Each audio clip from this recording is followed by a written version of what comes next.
네, 거의 대부분 저희가 오늘 이 내용은 그러니까 예비 중2 어머님들 대상으로 해서 기획을 한 거고요. 근데 뭐 어쨌든 그보다 더 저학년 어머님들이 들으셔도 그냥 무방한 내용들입니다. 그래서 오늘 얘기는 제 얘기는 대략 1시간 이내 정도 끝날 것 같고요. 끝나고 나면 재원생 어머님들은 담당 선생님들 오늘 다 나와 계시니까 상담 받고 가시면 될 것 같고, 혹시 저희 학원에 궁금한 게 있어서 처음 오셨는데 궁금한 게 있으신 어머님들은 그냥 이 자리에 남으시면 제가 상담을 해드리도록 하겠습니다.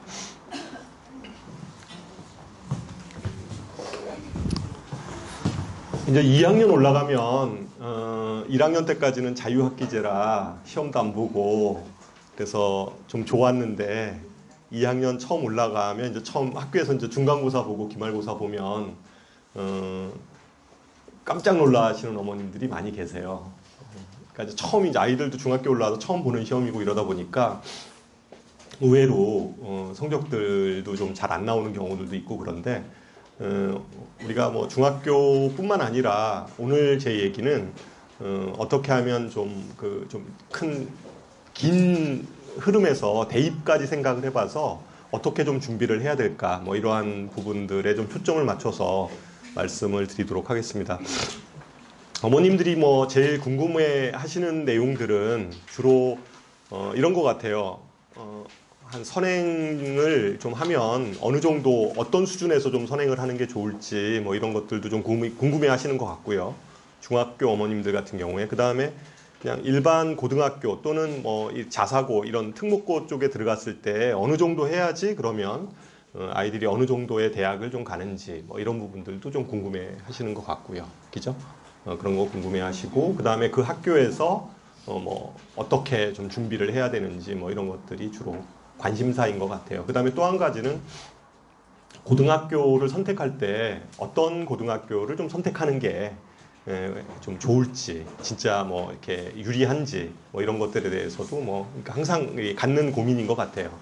그래서 어쨌든 그런 관점에서 오늘 얘기를 진행을 할 텐데, 첫 장면은 뭐 대부분 설명회 이렇게 다니시는 어머님들은 많이 보던 내용일 거라고 생각합니다. 끄시는 게 좋나요? 네.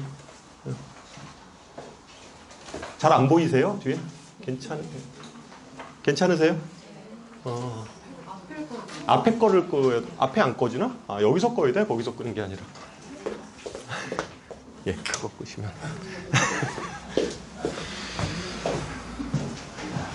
좀 낫죠? 더 좀 잘 보이실 텐데, 이 표는 아마 굉장히 작년에 제가 하도 계속해서 이 표를 좀 그래도 설명을 좀 해드리도록 하겠습니다. 그러니까 현재 중학생들이죠. 현재 중학생 아이들이 고등학교에 올라가면 배워야 할 교과 내용에 대한 표입니다. 교과 내용에 대한 표인데, 이 표를 보면 이 공통 과목이라고 되어 있는 이 공통 과목이 고등학교 1학년 때 배우는 내용이에요. 이거는 고등학교 1학년이 되면 뭐 선택이고 뭐고 없습니다. 그냥 1학년 때는 요 공부를 해요. 국어, 수학, 영어, 한국사, 통합사회, 뭐 통합과학, 실험 뭐 이런 것들에 대해서 어느 학교건 고등학교 올라가면 공부를 합니다. 그런데 2학년이 올라가면 2학년, 3학년 때는 이 공통 과목이 다 끝났기 때문에 그 다음부터는 자기 진로에 따라서, 그러니까 자기가 뭐 인문계열을 갈지 아니면 뭐 자연계열 쪽으로 갈지, 자연계열에서 뭐 예를 들면 뭐 공대를 갈지 아니면 무슨 뭐 그냥 일반 무슨 물리 뭐 이런 자연과학대 이런 데를 갈지 뭐 이런 것들에 대해서 아이들의 진로에 따라서 이제 선택 과목을 결정을 해서 이렇게 공부를 하게 됩니다. 여기서 좀 한 가지 그냥 어머님들이 꼭 아셔야 될 내용은, 여기 진로 선택 과목들 있잖아요. 이 진로 선택 과목들은 뭐 2학년, 3학년 때 선택하게 되는데요. 이 진로 선택 과목들은 다 상대 평가를 하는 게 아니라 절대 평가를 합니다. 이 과목은 절대 평가로 합니다. 그래서 절대 평가도 그냥 3등급이에요. A, B, C. 그러니까 요 진로 선택 과목들은 2학년, 3학년 때 가능한 한 자기 진로에 맞게 많이 들어두는 게 좋습니다. 왜냐하면 이게 상대평가가 아니기 때문에 많이 들어두는 게 좋습니다. 여기 그 진로 선택 과목에서 좀 유의미하게 좀 봐야 될 게 자연계 학생 같은 경우는 이 투 과목들입니다. 투 과목, 뭐 물투, 화투 뭐 이런 것들이죠. 이런 부분들이 내신 성적에서 이건 상대평가가 아니라 절대평가라는 거 그러니까 많이 들어두는 게 좋아요. 이런 것들. 왜냐하면 요즘의 대세는 학생부 종합전형이잖아요. 그러니까 학교에서 이제 어떤 생활을 할지 이 내용은 다 있어요. 그 지금 저기 뭐야 책에 책을 못 찾으시는구나. 그 책에 보면 다 있어요. 굳이 안 찍어 다 그대로 다 넣어놨습니다. 그래서 그냥 보시면 될 것 같아요. 그 얇은 책자가 없으신 분이 있나? 있죠? 예. 그래서 그렇습니다. 여기에 어쨌든 여기에 진로 선택 과목은 상대평가가 아니라 성취평가다. A, B, C다. 나중에 뒤에 성적표도 좀 제가 보여드리도록 하겠습니다. 그 정도. 그래서 아이들이 고등학교에 올라가면 고등학교 1학년 때 한 1학기쯤에 아이들에 대해서 자기 진로에 대해서 이수 희망 과목 이런 것들을 조사해요. 학교에서. 그래서 2학기 때 그 수강 신청 다 받아가지고 1학년, 그러니까 고등학교 1학년 2학기 때 수강 신청 다 받아서 그 내용들을 가지고 학교에서 교과 편성을 해요. 그래서 2학년, 고등학교 2학년 때부터는 이제 선택 과목 수업을 2학년부터 시작을 하는 겁니다. 그래서 학교에서 아마 이게 그 학년에 따라서 뭐 학생들이 듣고 싶은 걸 다 개설해 주지는 못할 거예요. 학교에서 학생들이 뭐 막 다 이렇게 개설을 해달라고 해서 들을 수는 없을 겁니다. 예를 들어서 보통 보면 일반 고등학교에서 지구과학 2 같은 거 있죠. G2. G2는 선택하는 학생도 많지 않고 그래요. 그리고 학교에서 가르치는 선생님들도 많지 않아요. 그래서 때에 따라서 그런 과목들은 개설이 안 돼 있는 고등학교들도 있어요. 그래서 이제 그런 것들을 그 교육청에서는 뭐 여러 개 학교를 좀 연합해서 이렇게 그 과목을 개설한다든가 아니면 요즘에 나오는 게 뭐 온라인 수업들 뭐 이런 것들을 통해서 이렇게 개설 아이들이 들을 수 있도록 한다든가 뭐 이런 식의 방식을 쓰겠다는 거죠. 그래서 어쨌든 2학년, 3학년 때 그 흐름은 1학년 때 다 조사를 해서 아이들이 이제 자기 진로에 맞게 선택 과목을 듣게 되는 거예요. 흐름은 그렇습니다, 대략. 그래서 진로 선택 과목은 원래 이게 좌측에 있는 게 현재 고등학생들의 성적표예요. 여기 좀 오타가 났는데요. 고전 읽기입니다. 뭐 예를 들어서 고전 읽기다. 예를 들어서 그럼 예전 지금 그 상대평가 원래 상대평가였을 때는 단위수도 나오고 원점수, 표준편차 뭐 이런 거 다 나와요. 그 다음에 성취도도 나오고 그 다음에 석차 등급이라는 게 이렇게 나오거든요. 1등급이다, 2등급이다. 이게 이제 상대평가 했을 때의 그 성적표예요. 그런데 아까 진로 선택 과목은 성취평가를 한다고 그랬잖아요. 그래서 절대평가를 하다 보니까 등급 이런 건 없습니다. 여기 나와 있듯이 A, B, C 이런 식으로 그냥 표시를 해요. 대신에 학교에서 이 학생은 지금 A를 맞은 건데 A의 퍼센트를 몇 퍼센트를 줬는지는 여기에 명시를 하게 돼 있어요.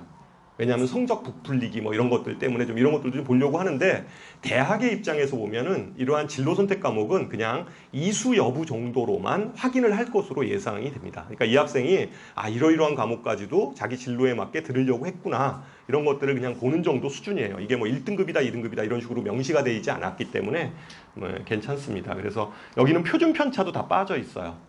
그러니까 원점수가 얼마고 평균이 얼마였다. 그리고 얘가 뭐 그 정도. 원점수, 평균. 얘가 이제 95점 맞은 거죠. 평균 점수는 70점이었는데 뭐 이런 거죠. 성취자 수 몇 명 뭐 이런 식으로 해서 성적표가 다른 과목들은 다 상대평가예요. 우리 아이들 그 고등학교 가더라도 다 상대평가인데 이 진로 선택 과목에 있어서는 성취평가다라는 거 꼭 기억을 해두셔야 됩니다. 보통 그 자연계 아마 얘네들이 그 아직까지 수능이 정확하게 다 100% 대학별로 요강이 나온 건 아니잖아요. 현재 고등학교 1학년 올라가는 학생들도 마찬가지인데 아마 대학에서는 제가 예상컨대는 수능에서 투 과목을 그러니까 과학 투 있잖아요. 과학에서 투 과목을 요구하는 대학은 현재도 서울대고 앞으로도 서울대에만 요구를 할 것 같아요. 그래서 아이들이 보통 보면 투 과목을 수능으로 선택하지 않는 학생 같은 경우는 보통 학교 내신에 있어서도 뭐 고3 때 그다지 열심히 공부하지 않거든요. 그런데 우리 아이들 같은 경우는 내신에서 어차피 뭐 투 과목을 선택해도 이게 성취평가로 평가를 하기 때문에 투 과목은 좀 들어두는 게 꼭 좋다는 거. 특히 자연계 쪽에서는 투 과목을 좀 많이 들어두는 게 좋아요. 그리고 실제 투 과목 얘기를 제가 좀 더 말씀을 드리면 나중에 고등학교 입시에 대해서 좀 이렇게 아시는 분들은 아실 텐데 요새 학생부 종합전형은 단순하게 학생부 성적만을 가지고선 학생을 선발하기보다는 학생부 종합전형은 면접이라는 과정이 있어요. 특히 상위권 대학에 있어서는. 근데 면접을 볼 때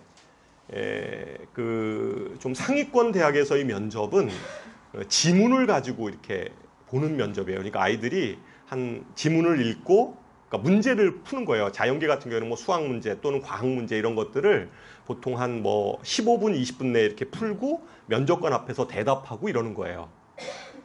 근데 면접관 앞에서 대답을 하고 이러는 건데 면접관이 그지 아주 뭐 친절하게 이렇게 아이들한테 그러지 않아요. 그러니까 답을 얘기해 보게 하고 답이 틀리면 뭐 그냥 알았어 나가 먼저 뭐 이런 식이에요. 그냥 간단하게 그냥 아주 간단하게 이 면접을 봐요. 그러니까 문제를 풀게 하고 면접관 앞에서 얘기를 하게 하고 답을 맞췄으면 또 다시 뭐 추가 질문을 하기도 하고 근데 답이 완전히 틀렸으면 그냥 뭐 그냥 들어보고 아 뭐 다 끝났으니까 나가라고 하고 뭐 이렇게 그냥 면접을 보는 형태예요. 그런데 그런 교과목의 그러한 문제들을 풀려고 하면 실제 단순하게 한 과학 같은 경우에 원정도 수준 가지고는 그런 것에 경쟁력을 좀 갖기가 힘들어요.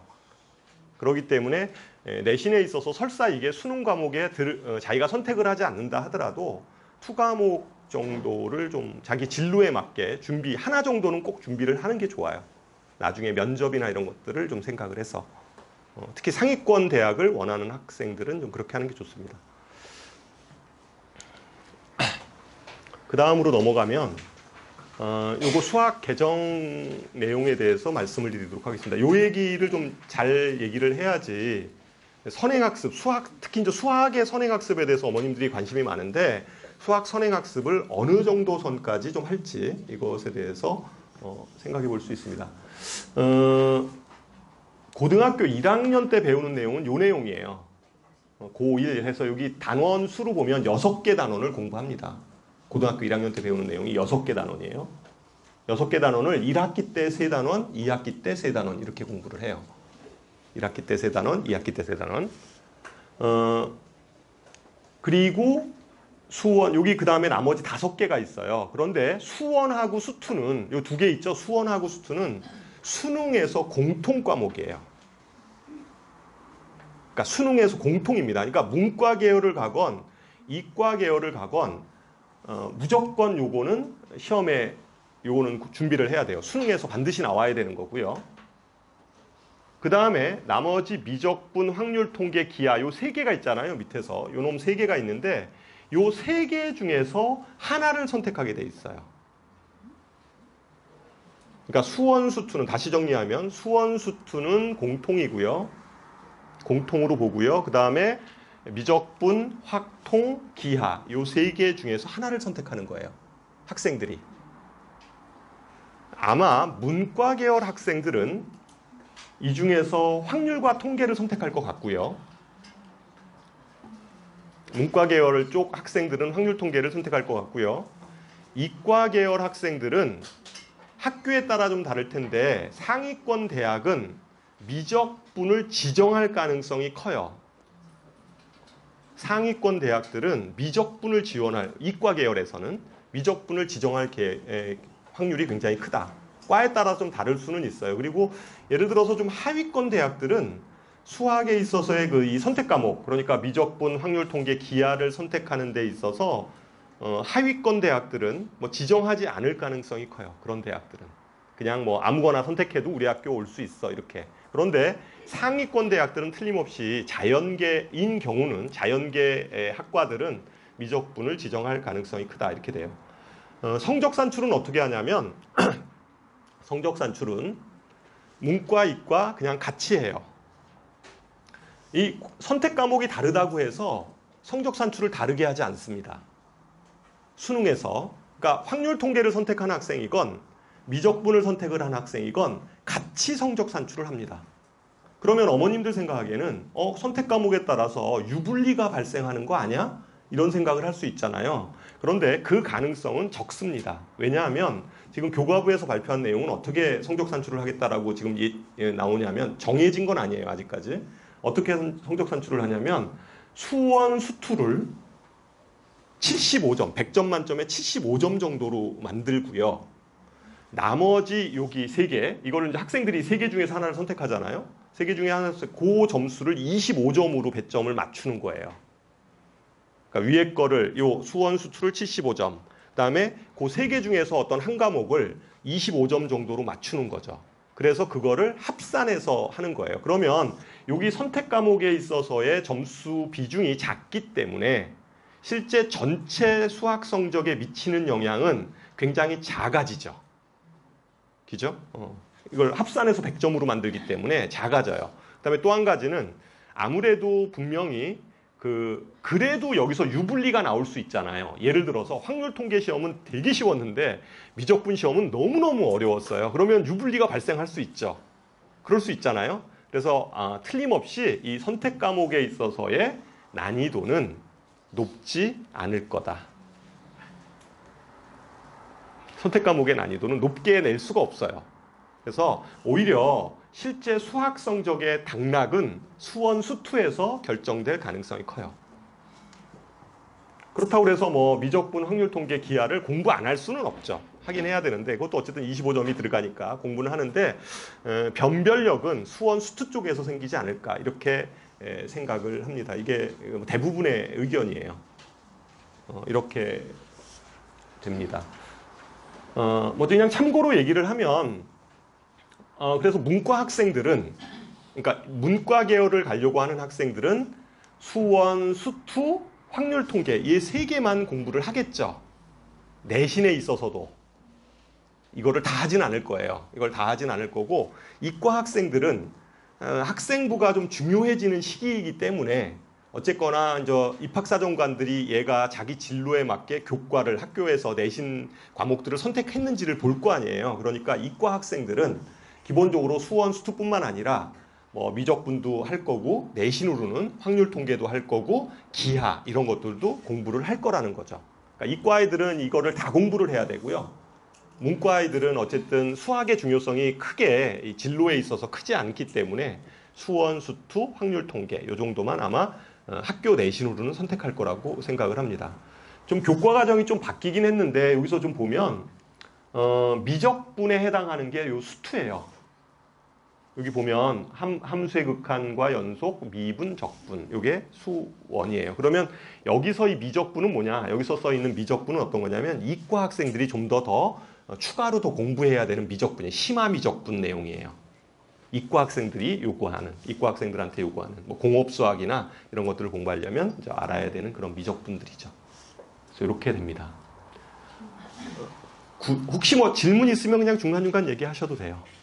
요 얘기는 충분히 알아두셨죠. 그리고 학교 내신에 있어서도 학교 내신도 앞으로는 여태까지는 이랬어요. 문과 학생하고 이과 학생은 나눠서 성적 산출을 했어요. 내신 성적도 뭐 문과 학생들은 문과 학생끼리, 이과는 이과끼리.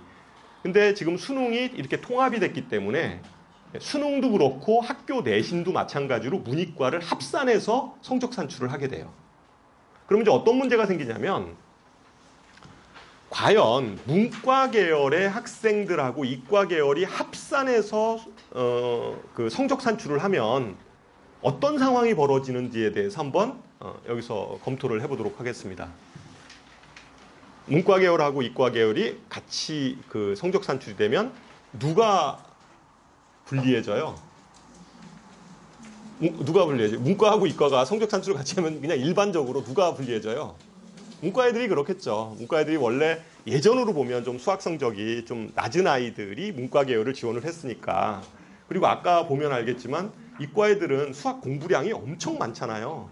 그 교과 과정 다 해야 되니까 어쨌든 내신으로도 다 해야 되는 거기 때문에 아무래도 이과 애들은 죽으라고 수학을 하는 아이들이고 문과 아이들은 해봐야 뭐 수원 수투에다가 확률 정도 하는 거니까 수학의 양이 그렇게 많지 않죠. 그러다 보니까 수학의 입장에서 보면 이게 통합됐을 때 문제가 발생하는 것은 이제 문과 아이들이에요. 문과 아이들이 좀 불리해지는 거죠. 어느 정도 불리해지냐 이것에 대해서 제가 검토를 한번 해보도록 하겠습니다. 이것도 그 끝에서는 잘 글씨가 잘 안 보여서 그죠? 글씨가 잘 안 보이는데 거기 표 이렇게 나와 있어요. 거기 자세히 잘 나와 있죠? 그것부터 제가 한번 보도록 하겠습니다. 한 예로 문과에서 이게 작년도 수능이에요. 작년도 수능인데요. 제가 요거 PPT를 만들 당시는 수능 발표 전이어가지고 어제 그제 발표됐잖아요. 수능 어제 그제 발표됐는데 수능 전이어서 바꾸지를 못했어요. 그래서 작년 거 가지고 그냥 대충 말씀을 좀 드려보도록 하겠습니다. 어떻게 되냐면 요 오른쪽에 있는 게 수학 나형. 그러니까 지금까지는 문과하고 이과가 나눠서 수학을 지금 채점을 하니까 그걸 기준으로 보면 요 2등급 하는 아이들이 2등급 컷이 88% 상위 88%예요. 그러니까 상위 88%라는 것은 이게 위에서 12% 이내에 들은 아이들을 얘기하는 거예요. 그러니까 상위 12% 여기 88이라고 써 있는 것은 상위 기준으로 해서 12% 이내로 들어가 있는 아이들을 얘기하는 거죠. 그 인원수를 보면 대략 한 48,000명 정도 됩니다. 48,000명. 그러면 문과에서 2등급 하는 아이와 이과에서 몇 등급 하는 아이가 좀 비슷할 것 같아요. 3등급? 네, 3등급. 3등급 정도. 그러니까 문과에서 한 2등급 정도 한다고 하면 이과에서 한 3등급 정도 되는 아이를 한번 우리가 생각을 해보자는 거죠. 그럼 문과 3등급 기준이 여기 나와 있죠. 맨 밑에. 76% 이렇게 나와 있는데 그 커트라인 아이에 거기까지 들어가 있는 누적 인원수를 보면 약 49,000명 정도 돼요. 그러면 여기 49,000명, 여기 48,000명 하면 대략 얼마 돼요? 그냥 어림잡아 잡으면 10만 명이죠. 그러니까 문이과가 통합이 됐을 때 10만 명이 되는 거예요. 10만 명이죠. 그러면 문과 학생은 어떻게 되냐면요. 여기 2등급이었던 학생이 그러니까 상위 88% 그러니까 상위 12% 안에 들어갔던 아이죠. 상위 12% 들어간 아이가 이게 문이과가 통합이 되면 전체 한 10만 명 정도 되니까 전체 그 수험생 수를 50만으로 그냥 잡으면 50만보다 좀 더 적을 수도 있는데 50만 정도 잡으면요. 지금 여기 인원으로 봐도 대략 한 50만 명 정도 돼요. 50만 명 정도를 기준으로 해서 잡으면 50만 명에 10만 명이잖아요. 그러니까 몇 퍼센트예요? 20%. 그죠? 20%니까 현재 상위 12%에서 20%로 떨어지는 거예요, 아이가. 그러니까 여기 2등급 아이들은 아마 거의 대부분 3등급, 한 등급 정도가 밑으로 내려간다라고 보시면 돼요. 그러니까 100분위로 보더라도 거의 한 8% 정도가 밑으로 내려가는 거거든요.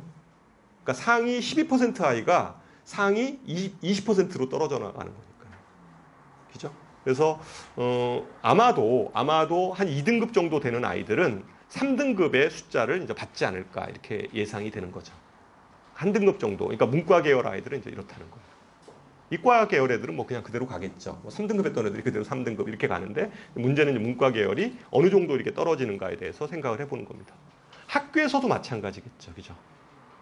학교에서 수학은 상대평가잖아요. 내신이. 그러니까 1등급이 4%, 11% 이런 식으로 끊어나가는 거니까 예전에는 문과하고 이과가 나눠서 이렇게 1등급, 2등급을 결정했다면 지금은 한꺼번에 하니까 문과에서 1등급 했던 아이들이 전체 통합해서 했을 때 1등급이라는 것은 안 되겠죠. 1등급이 뭐 되는 아이들도 있겠지만 안 되는 아이들이 더 많을 거다 이런 거죠. 2등급도 마찬가지고 그런 표예요. 그래서 문이과 통합이 됐을 때 예전에는 문과 계열 학생들이 수학을 좀 덜 해도 됐는데 오히려 문과 계열에서는 수학의 중요성이 굉장히 높아진 과목이 돼버린 거예요.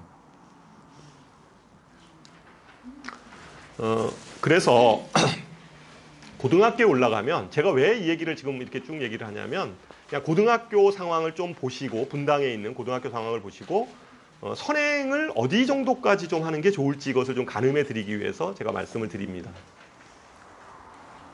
분당의 학교에 대한 학교 진도에 대해서 제가 말씀을 드릴게요. 1학년 때는 다 똑같습니다. 1학년 때는 그냥 다 수학이에요. 아까 이게 공통과목이라고 그랬으니까 다 수학을 하는데 2학년을 올라가면 학교마다 다 달라요. 진도가. 학교마다 달라요. 여기 볼게요. 어떻게 하냐면 2학년 때 수원, 수투, 그 다음에 확통 이렇게 세 과목을 해요. 그러니까 1학년 때는 한 과목을 하다가 2학년 때는 수원, 수투, 확통 이걸 해요. 그죠? 수원, 수투, 확통 이렇게 나가는 모델이 있어요. 그리고 3학년 때 기하, 미적분 이렇게 들어요. 문과 애들은 어떻게 하냐면 그러니까 문과 애들은 기하하고 미적분을 안 들을 거 아니에요. 고3 때. 그러니까 2학년 때 다 끝나는 거예요. 문과 애들은 수원, 수투, 확통을 문과 2학년 때 진도가 다 끝나는 모델. 이과 애들은 여기까지 드러났다가 고3 때 기하하고 미적분을 듣는 이런 모델이에요. 어쨌든 2학년 때는 여기서 세 과목을 들어요. 그러니까 1학년 때는 그냥 수학 하나만 했으면 됐는데 2학년 때는 과목이 3개가 돼요. 그죠?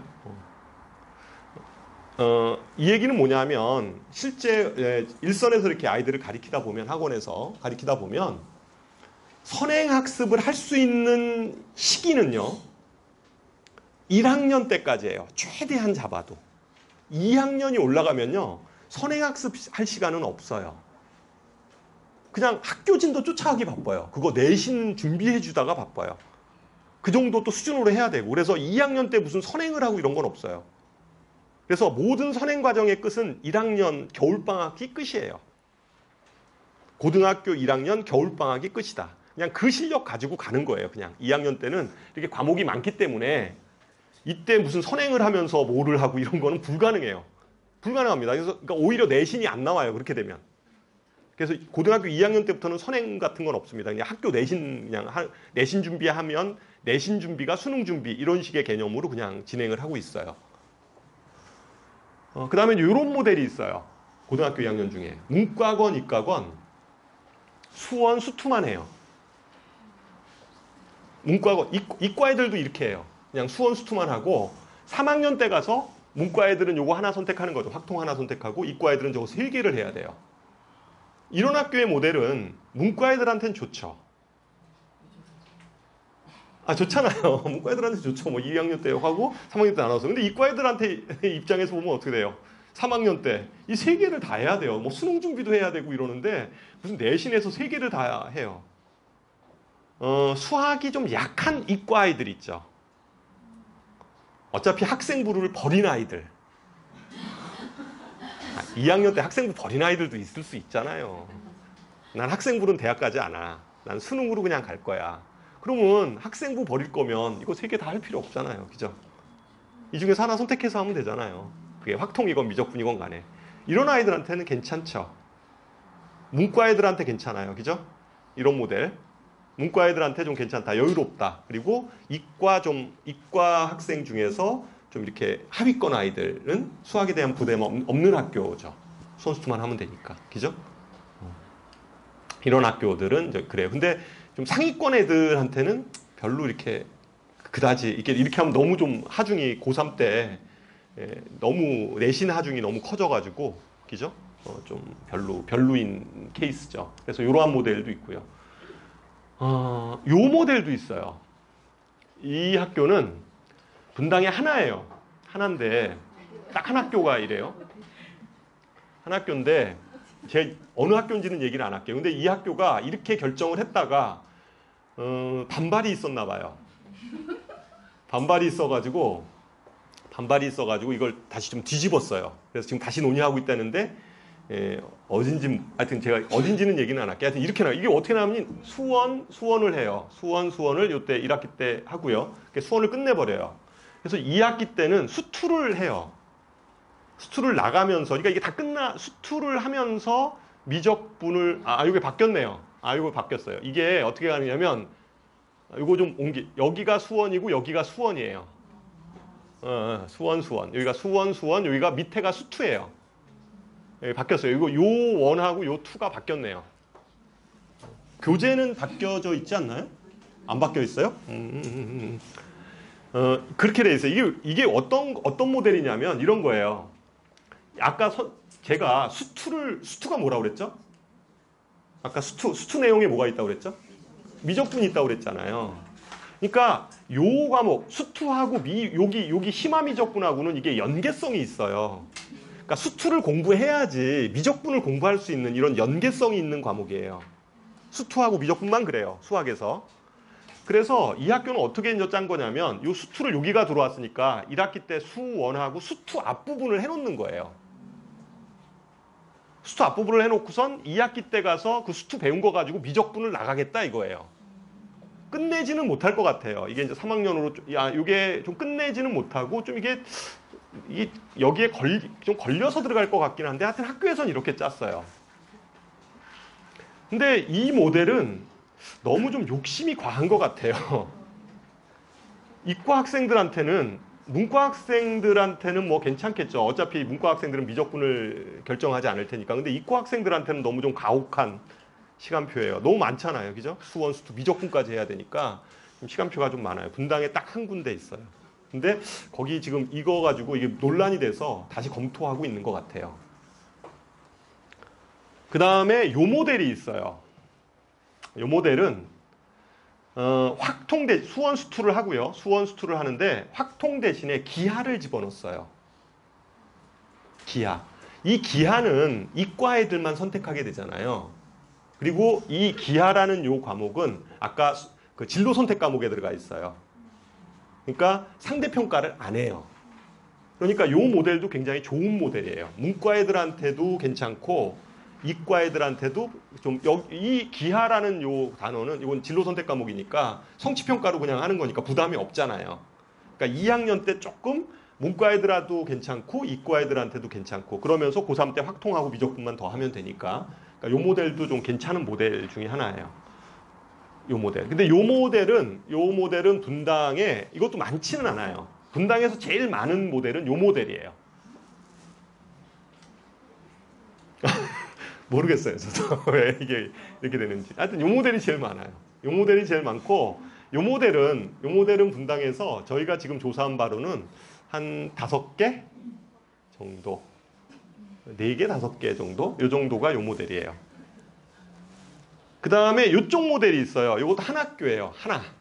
이 학교는 어떻게 하냐면 수원을 하고요.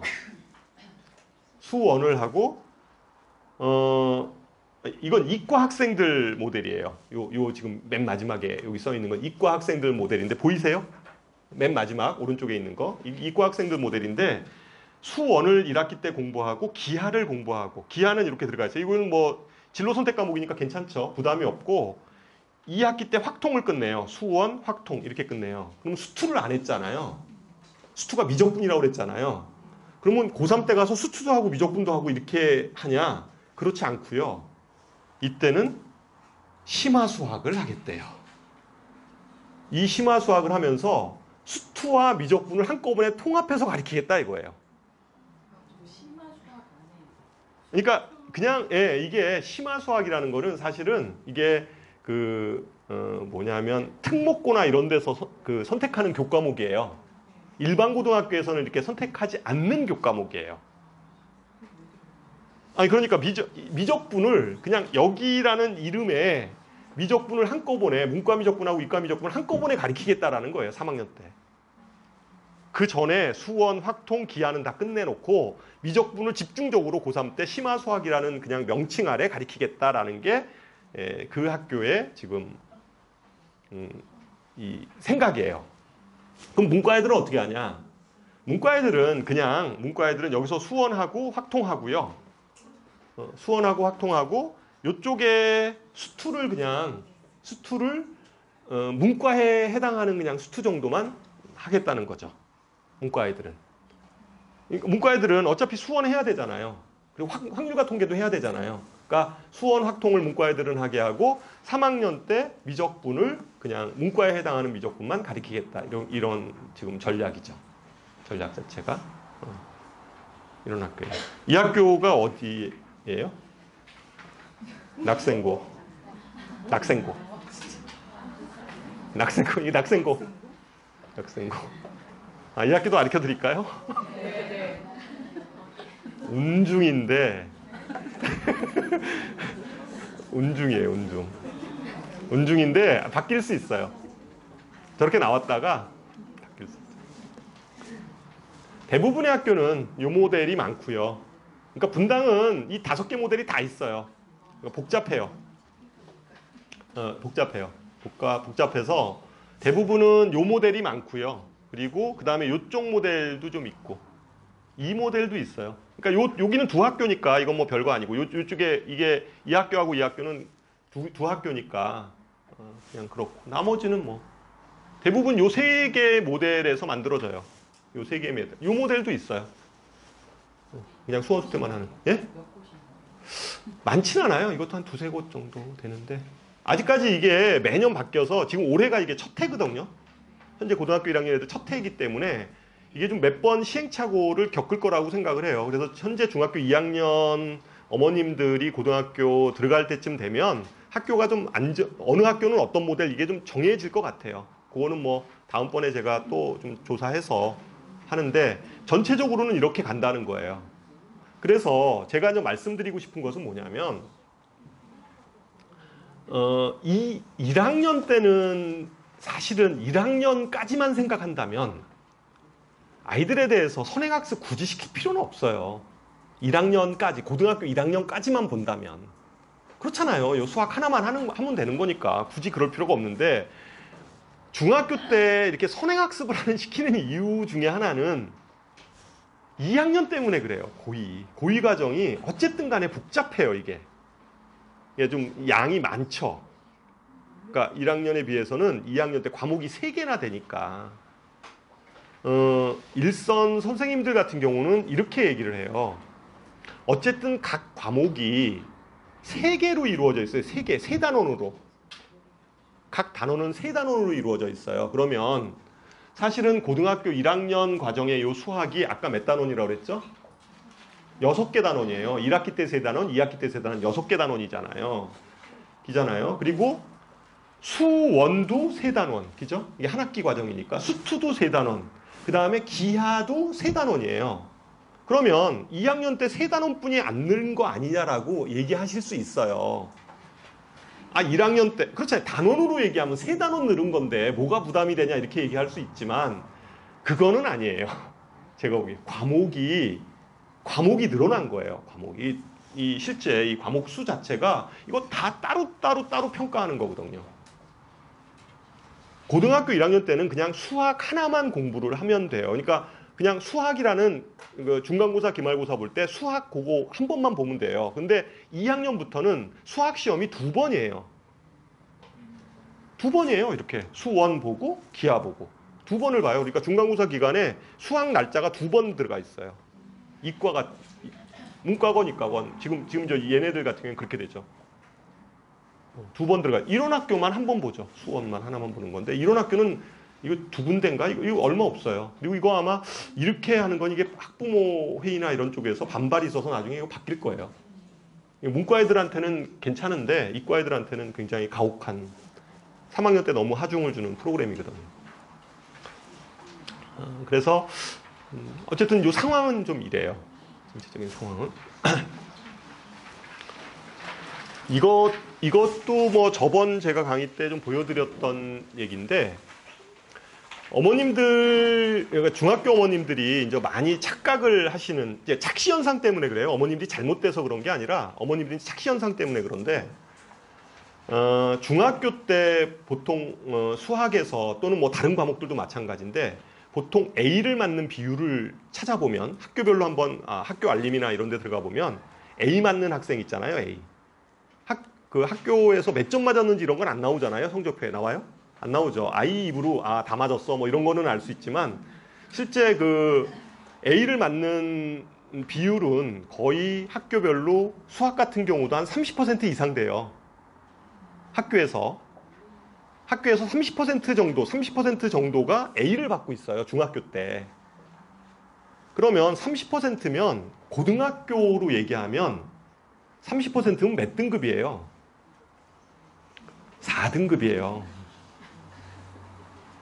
그러니까 30% 그러니까 90점 초반에 이렇게 언저리로 걸쳐 있는 아이들의 성적은 그 걔네들이 고등학교 올라갔을 때의 그 내신 성적은 4등급이에요. 4등급. 그러니까 고등학교 올라가서 시험을 딱 봤는데 얘가 4등급, 5등급을 맞아와요. 아이가. 그러면 어머님이 생각하기엔 얘가 중학교 때는 A였는데 얘가 왜 4등급이지 이렇게 생각을 하시는 거예요. 고등학교 올라가서 이제 성적이 떨어졌다라고 생각을 하는 거예요. 애가 공부를 안 해서. 근데 애가 공부를 안 한 게 아니거든요. 애는 그냥 중학교랑 똑같이 공부를 한 거예요. 그래서 그냥 4등급을 받은 거죠, 아이가. 예? 예. 그래서 4등급을 받은 거예요. 그냥 중학교랑 똑같은 공부를 했는데, 그러니까 뭐 못하고 이런 게 아니라. 여기 이 표가 이제 그런 것들을 나타내는 표인데, 여기가 이제 공부 좀 잘하는 한 10% 이내 아이들이에요. 그러니까 1등급, 2등급 부류 아이들이죠. 이런 아이들이 고등학교 올라갔을 때 내신 성적을 받는 등급. 이게 고등학교 내신 성적이에요. 물론 1등급 받는 아이들도 있겠지만 여기 보면 뭐 5등급, 막 6등급 애도 있어요. 그죠? 아무래도 한 여기 부류 애들 정도가 여기는 진짜 중학교 때 이 30% 이하로 좀 내려가면 1등급 맞을 가능성은 좀 희박해요. 고등학교 올라가서. 근데 어쨌든 중요한 거는 여기 상위권, 여기가 좀 상위권 아이들이에요. 중학교 내신에서 상위권인 아이들조차도 애들이 거의 뭐 1등급, 2등급에 이렇게 머물러 있는 게 아니라 이 등급이 쭉 위까지 분포되어 있는 걸 볼 수가 있죠. 다시 말해서 중학교 내신 성적과 고등학교 내신 성적은 그다지 연관성이 없다 이런 거예요. 없어요. 그러니까 어머님들이 착각해서 우리 아이가 중학교 때 A를 맞았는데 왜 고등학교 올라가서 이렇게 못하냐 이게 아니라 실제 A 맞는 비율이 엄청 많다. 그러니까 중학교 성적은 상당히 굉장한 착시 현상을 갖게 해요. 어머님들한테. 그리고 그게 사실은 교육부의 목표였어요. 중학교 때 입시 과열 안 되게 하기 위해서. 그게 그랬어요. 그래가지고 예전에는 다 그게 뭐 등수도 나오고 그랬잖아요. 옛날 어머님들 그 중학교 때 성적표 보면 등수도 나오고 다 이런 거 나왔는데 그거 싹 없애가지고 그냥 등급 A, B, C, D 이런 성취 평가로만 딱 나오잖아요. 비율만 나타나는 게. 예. 그래서 어머님들이 이제 그런 착시 현상을 갖고 있죠.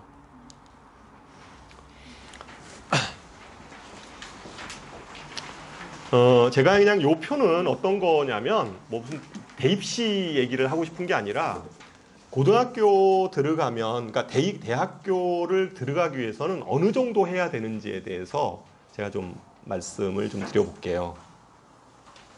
지금 이 표는 성균관대에 대한 성균인재 전형에서 합격자에 대한 내신 등급에 대한 표예요. 근데 요 얘기 하기 전에 그럼 성균관대는 어느 정도 위치의 대학인지에 대해서 먼저 좀 이해를 하실 필요가 있어요. 성균관대학에서 학생을 뽑고 싶은 아이들은, 성대에서 학생을 뽑고 싶은 아이들은, 성대에서 원하는 학생이죠. 원하는 학생은 성균관대를 들어오고 싶은 학생을 뽑고 싶지 않아요. 다시. 성균관대는 성대를 가고 싶은 학생, 나는 성대를 진짜 가고 싶어. 이런 학생을 뽑고 싶어 하지 않아요. 무슨 얘기인지 아시겠죠? 성균관대는 그 위에 대학들 있잖아요. 연대나 고대나, 그죠? 그 정도 수준급 아이들인데 그 정도 수준급 아이들이 연고대를 못 가는 아이들 있잖아요. 그 아이들을 받고 싶어 해요. 그래요. 다 그래요. 그러니까 이게 대학교 입시는 이 먹이사슬처럼 사실은 엮여져 있어요. 어머님들은 이게 대학 입시가 굉장히 복잡하다고 생각이 이렇게 드실 수 있는데, 뭐 요강도 복잡하고 이런데, 가만히 생각해 보면 입시는 굉장히 간단해요.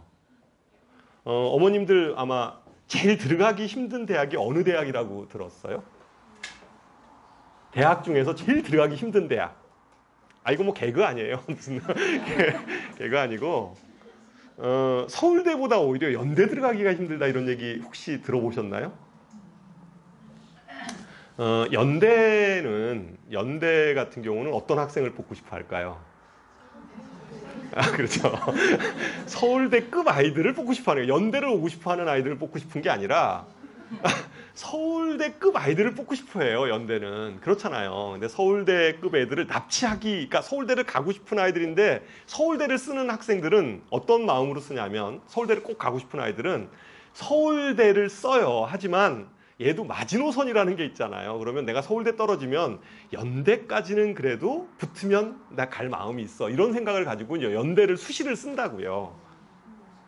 그렇잖아요. 그러니까 연대를 이제 수시를 써요. 그래서 어쨌든 거기 연대도 쓰고 이제 물론 뭐 그 밑에 대학들도 쓰긴 하는데 기본적으로 서울대 아주 최상위권 아이들은 그 밑에 대학들은 주로 수능 끝나고 나서 면접을 가는 형태를 취하죠.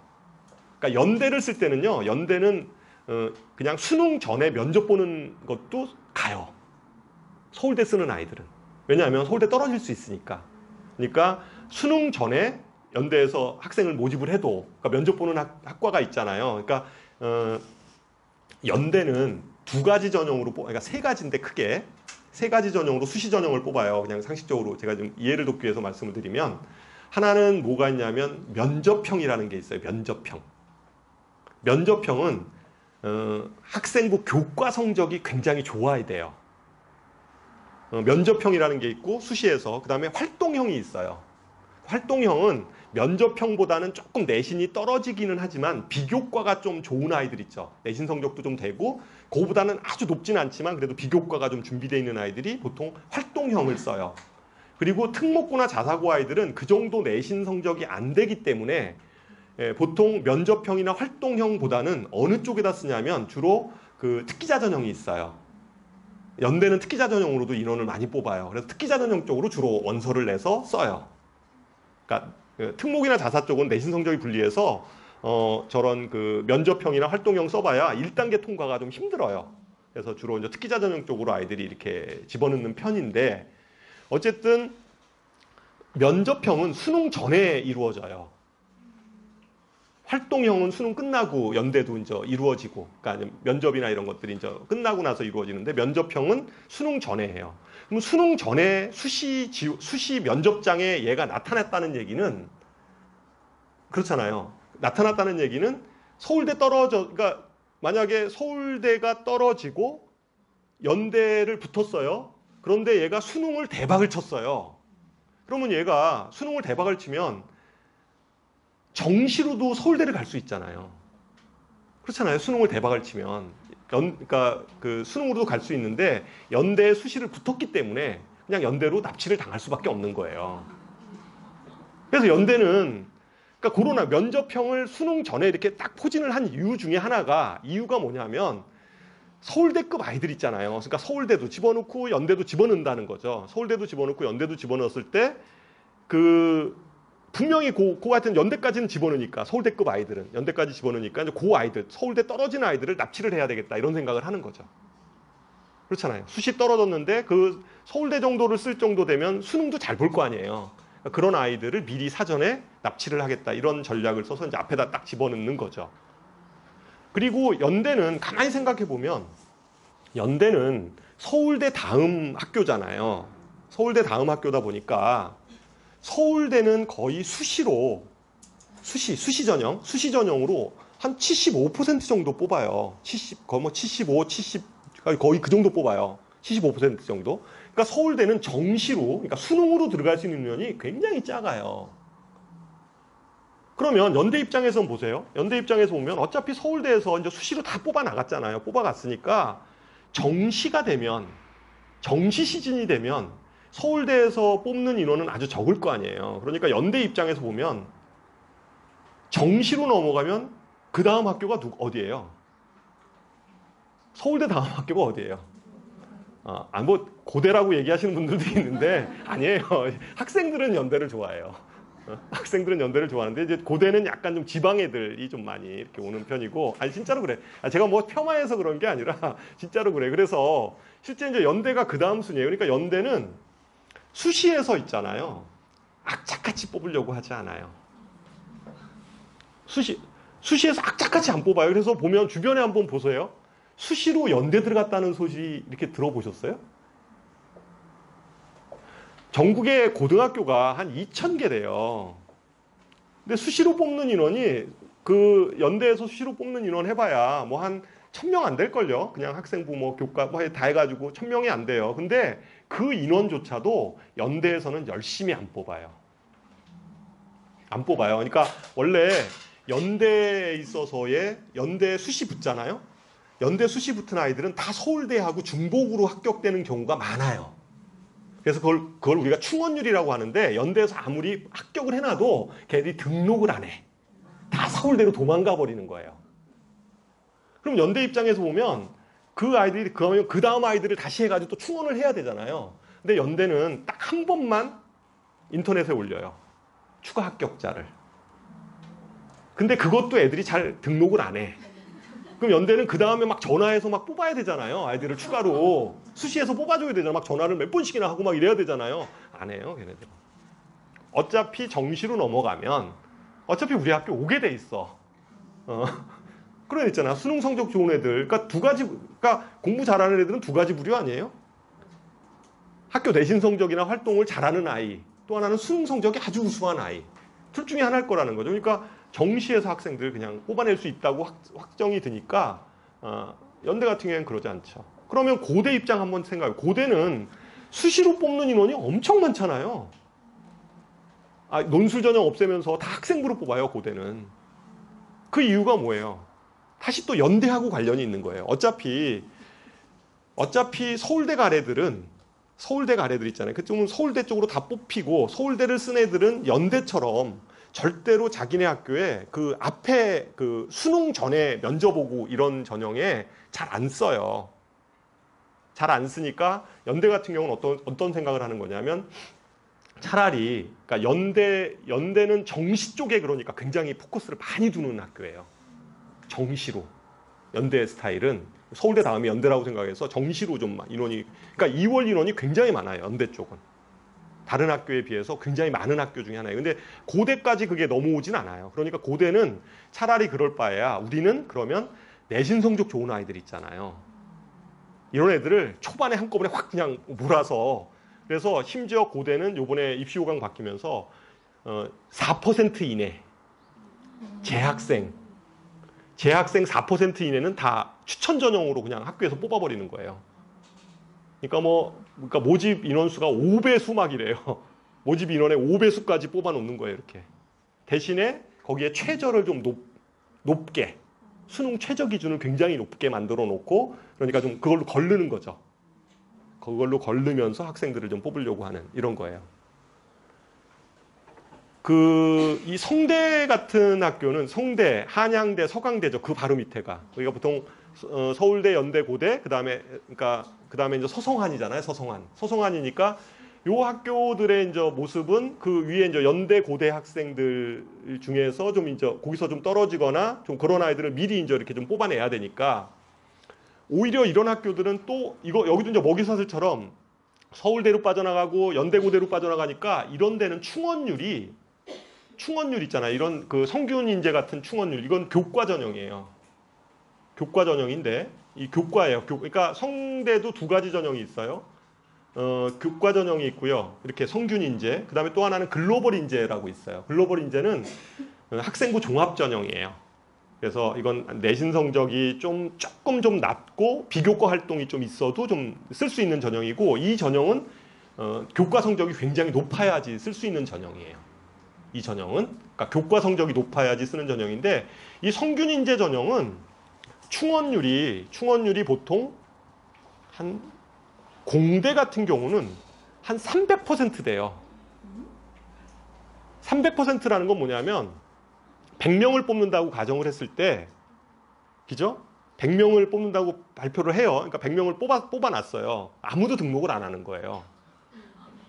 그럼 또 발표를 해요. 또 아무도 등록을 안 해요. 그게 몇 등까지 가는 거냐면 300%면 400등까지 붙는 거예요. 100% 그러면 200등까지 붙는 거예요. 그러니까 충원율 100% 그러면, 그러니까 충원율이라는 개념이 뭐냐면, 그 뭐 나오잖아요. 충원율 이렇게 인터넷 같은 데 나오면 충원율 100%다 그러면 100명을 뽑으려고 했는데 못 뽑았어요. 그래서 200등까지 붙은 거예요. 그러니까 순위로 따졌을 때. 그러니까 이 충원율이 굉장히 높은 전형 중에 하나예요. 왜냐하면 여기는 교과 성적이 우수한 아이들인데, 교과 성적이 우수한 아이들은 사실은 여기도 쓰지만 뭐 연대도 쓰고 서울대도 쓰고 다 쓸 거 아니에요. 그러니까 위로부터 쫙 이게 붙어 나가니까 여기까지 이게 안 와요. 그래서 성대가 올해 어떤 조치를 취했냐면 성대뿐만 아니라 성대, 서강대, 한양대는 예전부터 그랬고 아예 면접을 안 봐. 서류로 그냥 100%예요. 왜냐하면 면접으로 뽑게 되면 어떤 현상이 얘기가 길어지네. 면접으로 뽑게 되면 어떤 현상이 벌어지냐면요. 면접은 사실은 뭐 많아봐야 한 3배수 이 정도뿐이 모집 인원의 3배수 정도를 뽑아가지고 그 학생들 면접을 봐야 되잖아요. 5배수만 되더라도 사실은 면접이 굉장히 부실화돼요. 그렇잖아요. 5배수 정도만 되더라도 면접이 부실화돼서 면접이 의미가 별로 없어지죠. 인원이 너무 많아지니까. 그러니까 좀 뭔가 면접을 하려면 좀 자세히 물어서 그거를 좀 점수화시켜서 좀 좋은 아이들을 뽑고 싶어 하는 건데 3배수 정도 가지고는 이 충원이 안 되는 거예요. 교과 성적에서. 그러니까 이게 충원이 안 되니까 어떻게 해야 돼요? 그냥 서류로 쫙 뽑아놨다가 쫙 미는 거죠. 등록 안 해? 그럼 그 다음에 등록 안 해? 그래가지고 성대는 굉장히 친절한 학교예요. 그래서 전화를 엄청 해요. 좀 등록하라고. 전화를 엄청나게 이렇게 하는 학교 중에. 뭐 서강대 마찬가지예요. 한양대 마찬가지고 다. 오히려 한양대는, 근데 이제 성대도 알아요. 성대도 그래도 이게 이제 충원이 잘 안 된다는 걸 스스로 알죠. 노력을 해요. 그래도 여기는 연대는 아예 의도적으로 안 하고 성대는 충원을 하려고 하는데 안 되는 거예요. 그래서 이 학교도 역시 마찬가지로 정시로 2월되는 인원이 꽤 많아요. 정시로 2월되는 인원이, 그러니까 수능으로 2월되는 인원이 꽤 많아요. 서강대 마찬가지예요. 한양대는 좀 성격이 달라요. 한양대는 어차피 거기는 예전부터 좀 막 수시에서 악착같이 뽑아내요. 정시로 좀 2월되기보다는 수시에서 좀 악착같이 좀 뽑아내려고 하고, 성대는 좀 성격이 하다가 그냥 어차피 좀 안 되니까 그냥 정시로 많이 넘어가는 학교 중에 하나죠. 이 학교의 기준을 보면, 거기까지만 얘기할게요. 더 얘기하면 길어지니까. 여기 보면 숫자가 이렇게 지금 쭉 나와 있잖아요. 맨 앞에 있는 게 1등급이고요. 그 다음에 2등급, 3등급, 4등급 이렇게 숫자가 써 있는 거예요. 모든 학과들 쭉 보면 1등급 비율이 꽤 높죠. 내신 성적에 있어서 평균 등급 얘기했을 때 1등급 비율들이 꽤 높아요. 특히 여기 보세요. 공학계열 그러면 1등급 인원이 64% 정도 되는 거죠. 성균 인재로 들어올 수 있는 1등급 때. 그건 왜 그러냐면 전국에 아까 얘기했듯이 고등학교가 한 2,000개 되니까 그 중에서 1등급 아이들 이렇게 쭉 모아놔도 엄청난 숫자잖아요. 그러니까 그런 거죠. 사실은 그런 아이들이 다 이제 이렇게 여기를 지원을 하니까. 그죠? 그래서 수시로 이렇게 대학을 가는 것 자체가 이렇게 만만한 거는 아니에요. 물론 여기에 보면 4등급짜리가 이렇게 붙어 있는 것들도 있는데 이 4등급 아이들의 정체는 뭐예요? 예? 운이 좋기보다는 이제 특목,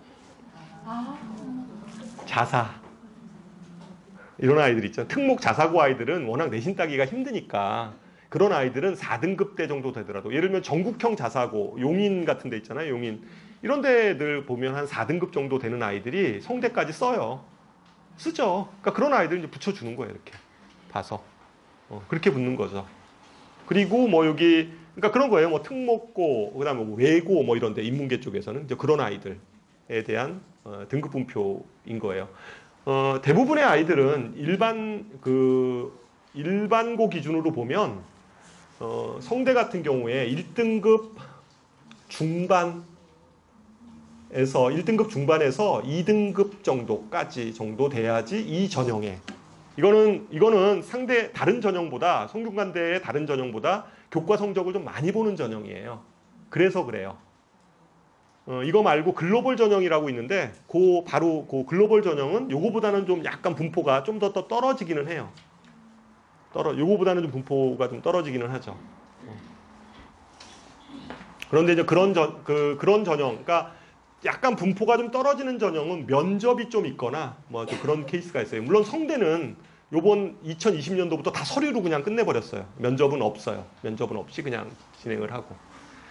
그래서 어쨌든 학교 내신 분위기는, 그래서 보통 고대 같은 경우도 학교에서 내신을 그러면 어느 정도까지 해야지 좀 상위권 대학을 지원할 수 있냐라고 얘기를 하신다면 2등급 분당 같은 경우에 보면 한 2등급 한 초반 2등급 초, 2초 정도 되면 좀 상위권 대학들 있죠. 이런 데 원서를 넣어요. 근데 붙는다는 뭐 보장은 없어요. 학교별로 달라요. 학교별로. 그러니까 그거는 이게 뭐 딱 명시되어 있는 게 아니라 그 학교의 선배들이 어느 정도 선에까지 갔는지를 이렇게 보면 알 수 있는 거예요. 그러니까 그 학교 선배들에 따라서 달라지죠.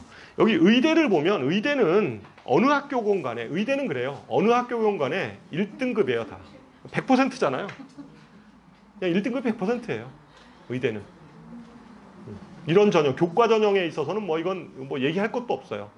이거에다가 최저를 맞춰야 돼요.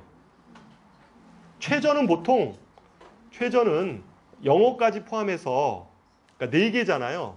국, 영, 수학, 그 다음에 뭐 탐구 쪽 2과목 해가지고 4개잖아요. 4개. 4개 영역 합 5. 이게 최저 기준이에요. 의대. 그러니까 111, 2.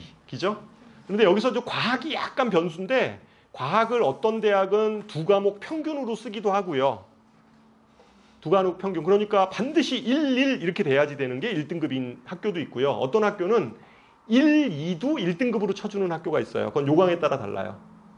어제 제 제자 중에 하나가 얘가 운이 좋았어요. 카톨릭 대학, 카톨릭 의대가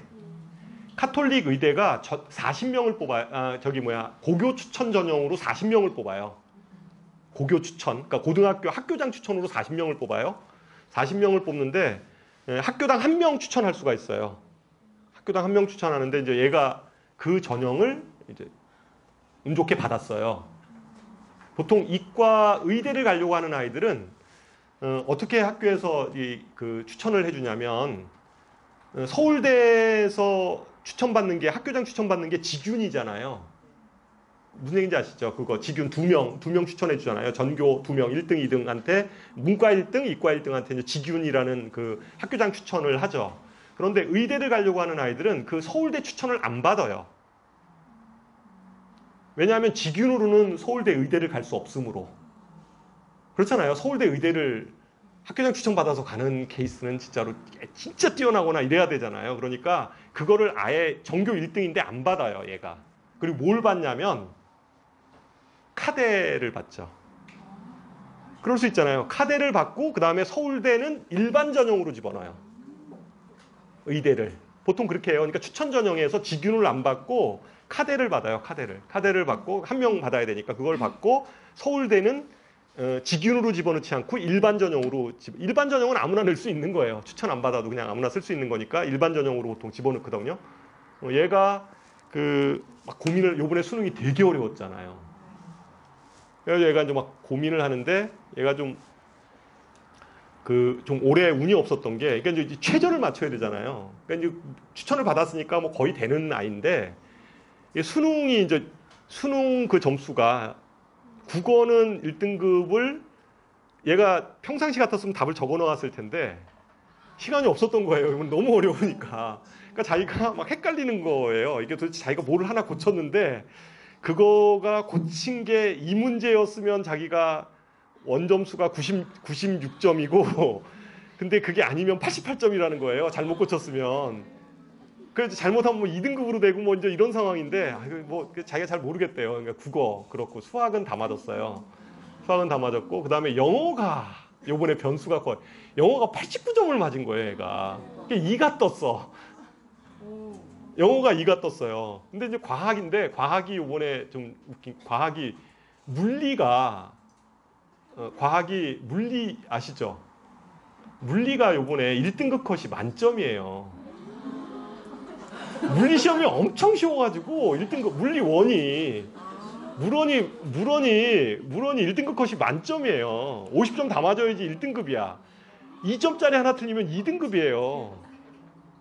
근데 얘가 이제 물원인데 물원은 다행히 다 맞았는데 요번에 생투가 이제 어려웠던 건데 얘가 이제 생투를 신청을 했는데 생투 이제 서울대 생각하고 이제 투하하는 애들은 서울대 생각해서 쓰는 거니까 생투를 했는데 생투가 2가 뜬 거예요. 생투가 2가 떠가지고 문제는 근데 카대는 과학이 1, 2여도 1로 봐요. 버림이야, 버림. 그러니까 이제 문제는 국어만 나오면 되는데 국어가 다행히 1등급이 나와서 그러니까 예. 96점 받아서 그래서 어쨌든 뭐 1등급 나와서 이제 어쨌든 애가 그냥 거의 뭐 붙은 거라고 얘기해서 어제 왔었는데 어쨌든 뭐 전체적인 상황 의대는 그래요. 의대는 내신뿐만 아니라 기본적으로는 저희까지 다 맞춰야 돼요. 최저까지 다 맞춰야지 되는 거죠. 거의 제가 얘기를 하면 그러니까 뭐 전체적인 분위기는 그래요. 그래서 아이들이 내신은 고등학교 분당 지역을 기준으로 보면 내신은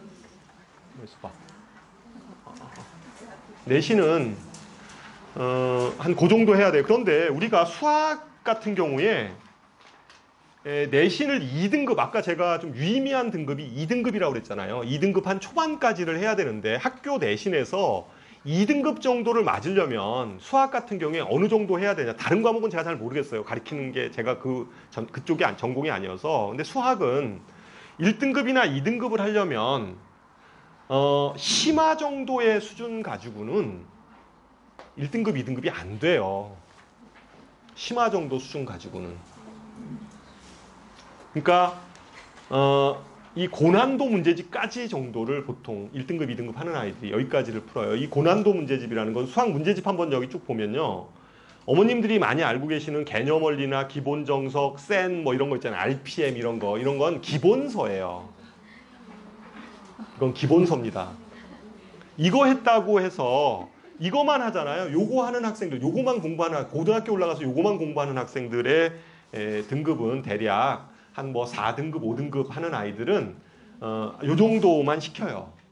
능력이 한 요 정도뿐이 안 되는 애들은 여기까지만 열심히 좀 시키는 편이에요. 왜냐하면 어차피 더 어려운 거를 시켜도 애들이 잘 안 돼. 수학은 사실은 저는 그렇게 생각하는데 수학은 약간의 좀 그 노력만으로 안 되는 부분이 좀 있어요. 그죠? 어머님들도 인정하시잖아요. 이게 뭐 노력만 가지고, 노력으로 딱 되면 좋은데 노력으로는 안 되는 그런 게 있어요. 그래서 저는 그런 게 있어요. 그래서 너무 그 자녀들을 이렇게 수학을 못한다고 이렇게 막 혼내시고 이러면 안 돼요. 다 유전자입니다. 그래서 뭐 너무 그러시지 마시고. 어쨌든 그래요. 그러니까 이런 아이들은 오히려 어려운 걸 시키면 안 되기 때문에 쉬운 거라도 이렇게 여러 번 반복시키죠. 근데 그런 상태에서, 그러니까 수학 시험 문제는 제가 얘기해보면 한 21문제 정도 나와요. 고등학교 수학 시험이 대체적으로 뭐 학교마다 좀 다른데 그 중에서 한 16문항이 객관식이고요. 그 다음에 주관식이 한 5문항 정도 나와요. 그런데 객관식 문항에서 어려운 게 학교별로 좀 다르긴 한데 어려운 게 한 2~3문항 정도가 어려워요. 그 2~3문항의 배점이 몇 점 정도가 되냐면 대략 한 15점 정도 돼요. 그런데 객관식의 그 한 15점 정도는 성적이 좀 낮은 학생도 찍어서 맞힐 수 있는 기회가 있어요. 운이 없어서 다 틀릴 수도 있지만 찍어서 맞출 수 있는 그게 있어요. 그게 15점 정도가 되고요. 그 다음에 주관식에 있어서 한 학교마다 좀 다르긴 한데 그것도 한 2문항 정도, 5문항 중에서 한두 문항 정도가 어려워요. 근데 그게 배점으로 보면 대략 한 10점 정도 되는 거예요. 10점 전후. 그러니까 아까 한 15점에다가 주관식 한 10점 정도 합하면 몇 점이에요? 한 25점이잖아요. 그럼 나머지를 다 맞으면 75점 정도 되는 거예요.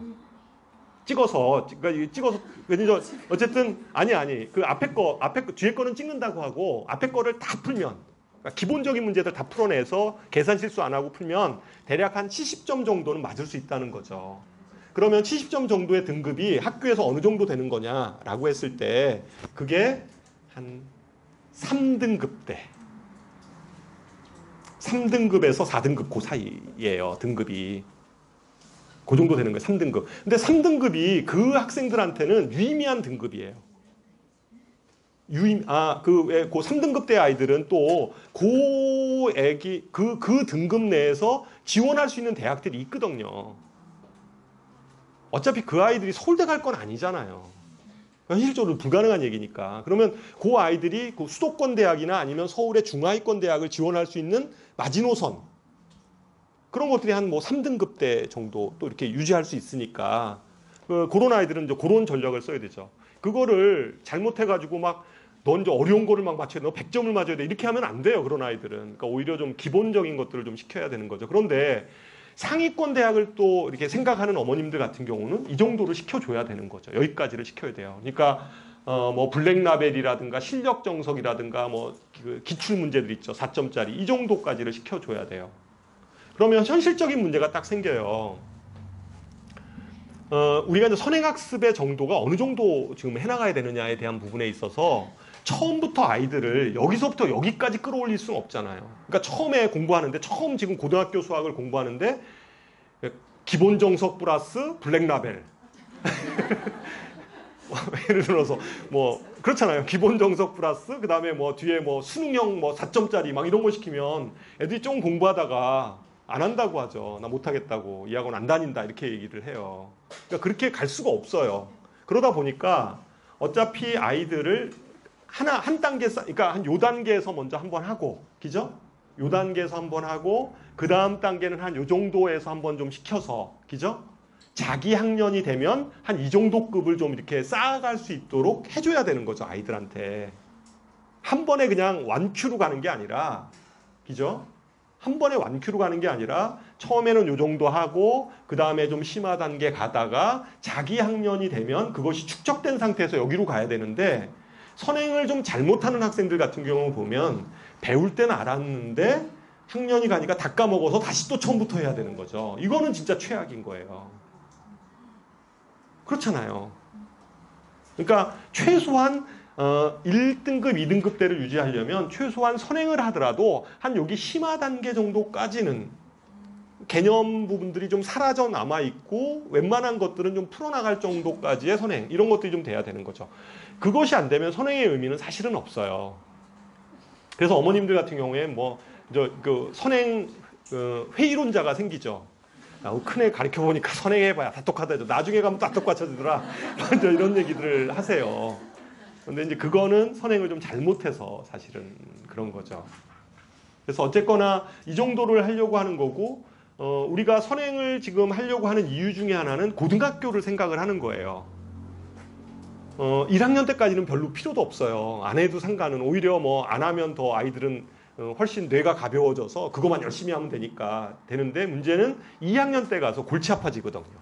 갑자기 성적이 급 떨어지거나 이렇게 되는 거니까 그거를 좀 염두에 둬서 사실은 시키고 있는 거고 그랬을 때 제 생각은 이래요. 대략 이건 좀 있다. 대략 고등학교 그러니까 중3 겨울방학 들어가기 전까지 중3 겨울방학 들어가기 전까지 한 수원 정도? 그러니까 이건 높은 단계 제가 얘기하는 거 아니에요. 그러니까 수학 좀 다 하고요. 수학, 이 고등학교 1학년 과정 좀 다 하고 그 다음에 한 수원 정도까지 한 중간 그룹 정도 기준으로 해서 제가 말씀을 드리는 거예요. 중간 정도 기준에서 한 수원 정도까지 좀 해놓으면 조금 뭐 그 고등학교 때도 조금씩 좀 중3 때 좀 더 시키고 그 다음에 또 고등학교 1학년 때도 중간고사 기말고사 있기는 하지만 1학기 2학기 때 좀 틈틈이 좀 시켜나가면 1학년 때까지는 좀 시간적 여유가 있거든요. 그래서 뭐 방학 때 좀 더 시키고 뭐 이렇게 해나가면 그래도 2학년 때 조금 무리 안 가게 할 수 있을 것 같아요. 수원 정도까지만이라도 좀 보면. 그러니까 이게 뭐 제가 아주 높은 단계로 근데 그렇지 않고 중3 겨울방학이 딱 됐는데 중학교 3학년 거까지뿐이 안 돼 있다. 이 아이들 있죠. 중3 거뿐이 안 돼 있다. 또는 중학교 3학년 겨울방학이 됐는데 고등학교 1학년 과정을 했으나 1학기 정도까지 했어요. 1학기 정도까지 했으나 처음부터 다시 해야 되는 경우 이런 경우 있잖아요. 이런 애들은 겨울방학 때 더 시킬 수가 없어요. 고등학교 1학년 것뿐이 시킬 수밖에 없어요. 1학년 거 겨울방학 때 많이 해봐야. 그러면 학기 중이 되면 그 아이들을 데리고 뭐 더 선행을 시킨다? 이건 말도 안 돼요. 그냥 내신하기 바빠요. 여름방학 요새 굉장히 짧아지고 이래가지고 내신하기 바쁘고 결국은 그냥 고등학교 1학년 겨울방학 때 2학년 선행을 3과정을 다 해야 되는 거예요. 수원, 수투, 확통. 수원, 수투, 기하. 이 3개를 한꺼번에 다 해야 되니까 좀 상당히 힘들죠. 힘들죠. 물론 이유는 있어요. 그 선행을 안 한 이유 압니다. 아이가 자기 진도 하기도 바쁘기 때문에 선행을 시킬 여유는 없었을 건데, 근데 그 격차는 어쨌든 그때 가면 더 벌어지게 돼요. 그래서 이제 우리나라 지금 현재 보면 막 수포자들 생기고 이러는 이유가 2학년 때 돼서 이제 막 급격하게 많이 늘어나는 이유가 이제 그런 이유 때문에 그렇습니다. 고등학교 선택 얘기만 조금 더 하고 제가 마무리를 할게요. 고교 선택 문제는 그냥 이렇게 생각을 해볼게요. 우리가 과거 영재고 아이들 있죠? 이 아이들이 과거 영재고, 뜬금없이 왜 갑자기 과거 영재고를 얘기하냐 이렇게 하는데, 이 중에 또 혹시 뭐 과거 영재고에 관심이 있으신 어머님들 계시니까, 과거 영재고 아이들이 대학에 진학하는 거를, 지금 이건 잘 안 보이시죠? 그 표 보시면 과거 영재 중, 여기가 어디예요? 한양대죠. 한양대 밑에는 그 거의 0. 얼마니까 거의 없다라고 보면 돼요. 그러니까 실제 과거 영재고 아이들이 그 데드라인으로 잡고 있는 학교는 어디예요? 한양대예요. 한양대.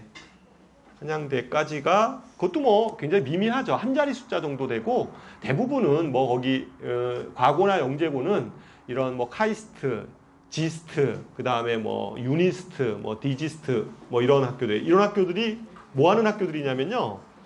카이스트는 들어보셨죠? 유니스트는 뭐예요? 울산과기대. 지스트는 뭐예요? 광주과기대. 그 다음에 디지스트는 대구과기대. 그런 그냥 그 카이스트 같은 그런 대학들을 가고요. 그 다음에 이제 뭐 서울대 쪽 가고, 뭐 연대, 뭐 이런 데 가죠. 근데 하여튼 여기 마지소는 이 학교들은, 한양대예요. 이 표가 갖는 의미는 이런 거예요. 이 표를 보면 이 밑에 학교들 있잖아요. 중앙대나 이화여대나 이런 학교들이 영재고나 과고를 싫어하는 게 아니라, 싫어하는 게 아니죠. 뽑고 싶죠. 근데 지원을 안 하는 거예요. 그죠? 지원을 안 하는 거니까 지원 성향을 좀 볼 필요가 있죠. 그죠?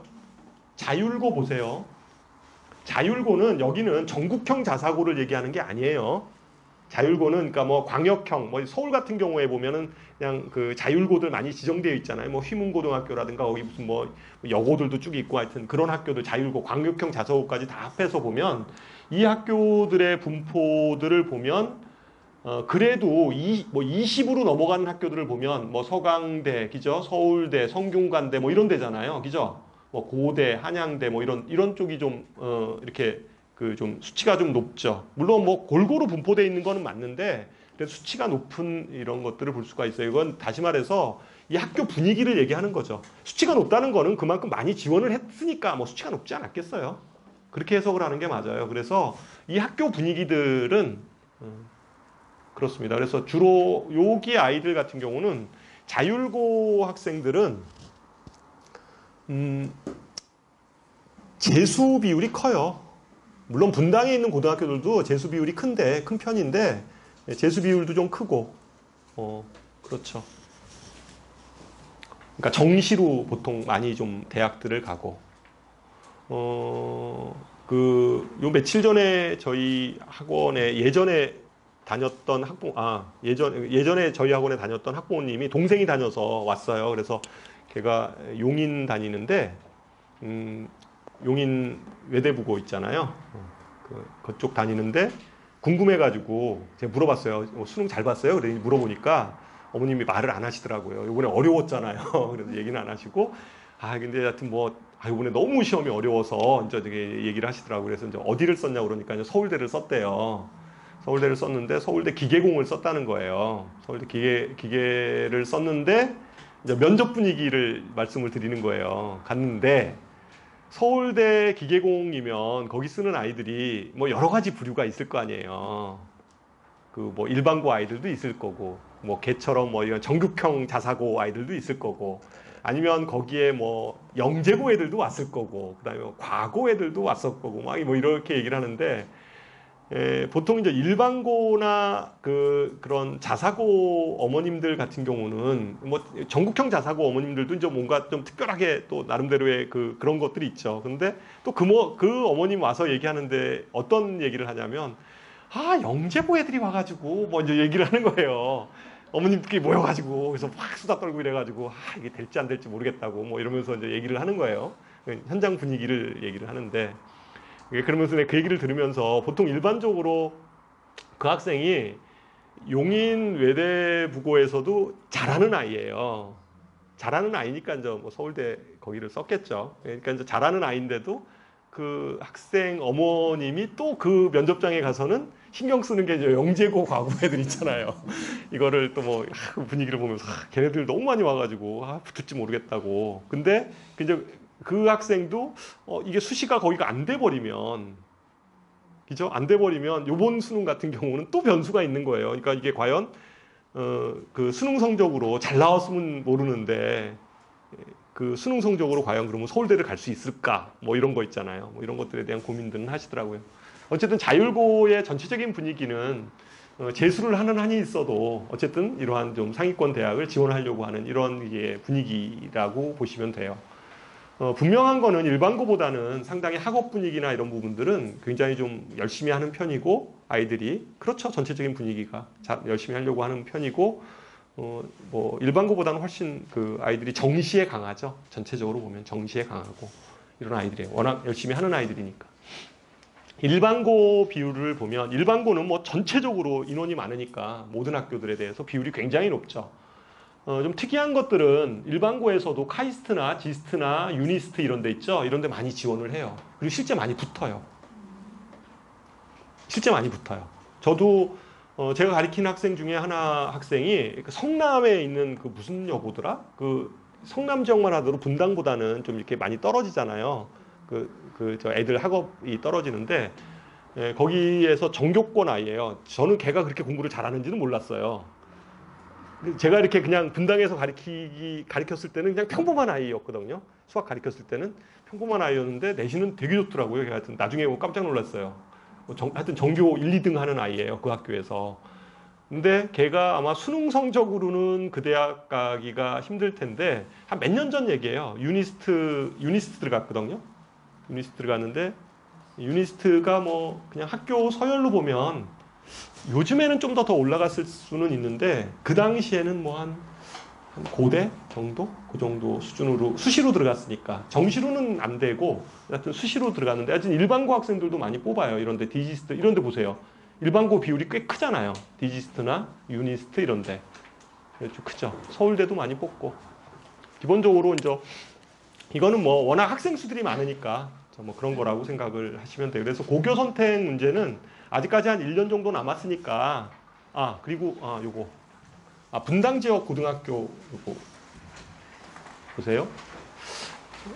분당 지역에 대한 고등학교 부분은 28년도 수시를 좀 보세요. 수시. 그냥 이 분위기만 좀 읽어보세요. 이거 내년에 되면 제가 중3 되면 제가 설명해 본 다시 할게요. 고교 선택 문제는 다시 한번 구체적으로 하는데 여기 쭉 보면 2018학년도 기준으로 봤을 때 수시를 보셔야 돼요. 수시를 보셔야 돼요. 정시는 왜 그러냐면 재수생 비율이 좀 많이 섞여 있을 수 있어요. 학교 분위기를 보려면 수시를 좀 보시는 게 맞아요. 수시를 보시는 게 맞는데 수시는 거의 대부분 재학생일 테니까, 그죠? 재학생일 테니까 낙생고 수시 넷, 서울대 기준이에요. 늘푸른 둘 없죠 여기. 그 다음에 대진고 하나, 중앙고 셋, 영덕여고 넷, 그 다음에 서영고 일곱, 순회고 넷, 쭉 내려와서 뭐 이렇게 쭉 돼 있어요. 보통 수시로 서울대를 분당 같은 경우는 보통 한 2명 정도는 평균 보내는 편이에요. 그런데 여기 제로인 학교는 뭐냐? 이거 무슨 똥똥 학교냐? 그게 아니라 여기 정교권 애가 의대로 빠진 거예요. 그렇게 해석을 해야죠. 똑같은 지역인데 뭐 저 학교는 뭐 그런 건 아니고 그 의대로 빠져나가는 케이스가 있을 때 그렇잖아요. 내신 성적 좋은 아이가 의대로 빠져나가 버리면 서울대 통계로는 안 잡히니까 그런 케이스가 있죠.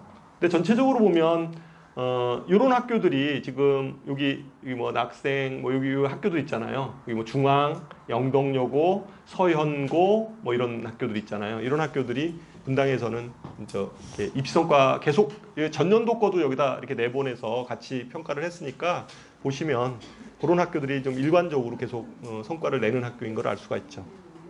네.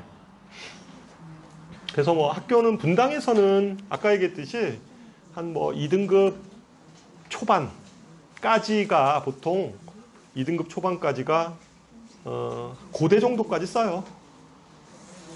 전형에 따라 좀 다르긴데 교과 전형 말고 학생부 종합이나 일반 전형 같은 경우는 씁니다. 뭐 성대 이런 데 쓰죠. 뭐 붙고 안 붙고는 좀 학교에 따라 좀 달라요. 학교에 따라서. 그래서 뭐 어쨌든 과학고는 수시 중심으로 운영이 되는 학교들이고요. 그 다음에 외고 이런 데도 주로 수시 쪽이에요. 외고나 이런 쪽도 이제 수시 쪽이면서 정시도 좀 같이 보완하는 이런 학교 형태로 볼 수가 있고요. 자사고는 위에 거보다는 이 수시 집중 학교는 딱 하나예요. 하나고등학교. 근데 하나고는 저희 지역하고는 관련이 없어서 거긴 지원할 수가 없잖아요. 서울 지역 자사고라 지원할 수가 없고 대부분의 자사고는 용인만 하더라도 수시죠. 수시 집중. 민사고 수시죠. 그 학교. 수시 중심 학교예요. 용인은 수시하고 정시하고 거의 한 반반 정도 되는 학교라고 보시면 맞을 거예요. 아마. 상상고 같은 데는 완전 정시 학교예요. 상상고 이런 데는 정시 학교죠. 근데 자사고의 형태로 보면 좀 수시 중심으로 좀 어쨌든 운영을 하면서 거기에 안 되는 아이들이 좀 정시 쪽으로 이렇게 또 다시 좀 해나가는. 자사고 쪽에서 보면 수시 원서 쓸 때 다 정해서 써요. 학교에서. 예를 들어서 서울대 기계에 누가 썼어. 그러면 그 과에 다른 애가 안 써요. 다 정해요. 이렇게 정해가지고 거기다 2명을 배치하고. 그러니까 그리고 학교별로 그런 자사고 같은 경우는 알죠.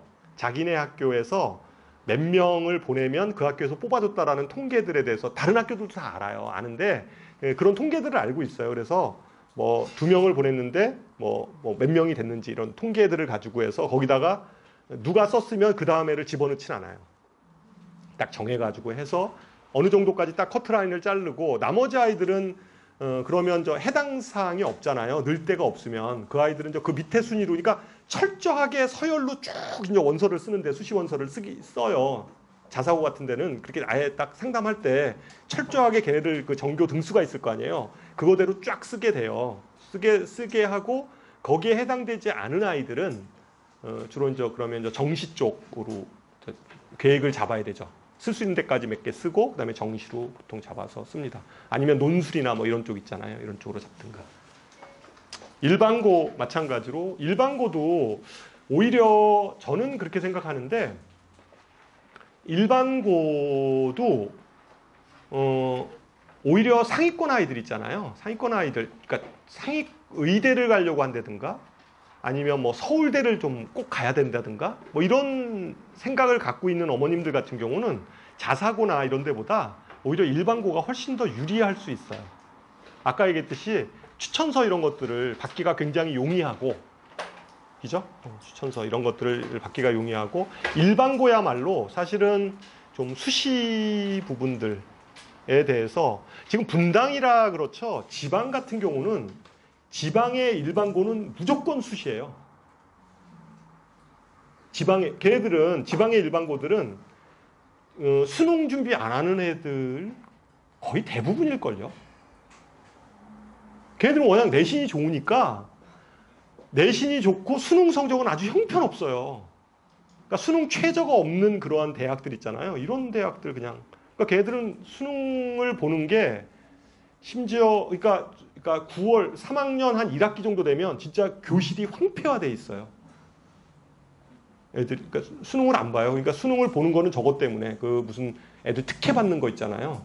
수능 끝나고 나면 뭐 어디 할인하고 이런 거 때문에 애들이 그 시험 진짜예요. 분위기가 진짜 근데 분당은 좀 안 그렇죠. 분당은 안 그렇잖아요. 분당은 실제 분당에서 한 3등급 정도 되는 아이 같은 경우에는 그 내신 성적에 맞춰서 수시로 대학을 가지 않죠. 3등급이나 4등급 아이가 자기 내신 성적에 맞춰서 대학을 지원하게 되면 굉장히 낮은 대학을 지원해야 되거든요. 그러니까 그런 대학은 자기가 가고 싶은 대학이 아니에요. 그러니까 분당 같은 경우는 일반 분당의 분위기는 기본적으로 상위권 아이들은 좀 수시하고 정시를 같이 병행하는 분위기고요. 그 다음에 중하위권 아이들은 그냥 수능이에요. 수능으로 그냥 이렇게 생각해서 가려고 하는 분위기다라는 거죠. 전체적인 분위기는. 그러니까 수시 분위기는 아니에요. 왜냐하면 분당에서는 내신 따기가 상당히 좀 이렇게 용이한 지역이 아니거든요. 대신에 어쨌든 웬만큼 하면 이제 수능이나 이런 것들은 타 지역보다는 상당히 아이들이 그 경쟁력이 있는 아이들이죠. 그래서 뭐 분당 지역은 고등학교 올라가면 내신뿐만 아니라 그러니까 수능에 대해서 아까 제가 그런 얘기 많이 했잖아요. 이렇게 2월 되는 거 되게 많다고. 그래서 어머님들이 생각하기에는 겉으로 봤을 때는 막 수시로 엄청나게 많이 인원들을 뽑으니까 이 많은 게 막 수시 위주로만 돌아가는 거라고 생각하시는데 나중에 이렇게 잘 뜯어보시면 오히려 정시 비중이 훨씬 더 많아요. 근데 분당 지역은 오히려 정시에 대해서 좀 눈여겨게 봐야 되고 수능을 절대로 놔서는 안 되는 지역이에요. 이 지역은. 그렇게 좀 변별력을 갖고 준비를 해야 된다. 제가 하여튼 오늘 뭐 주저리 얘기를 해가지고 되게 많은 얘기를 했는데 질문은 그냥 제가 나중에 뭐 이렇게 질문하실 게 있으면 제가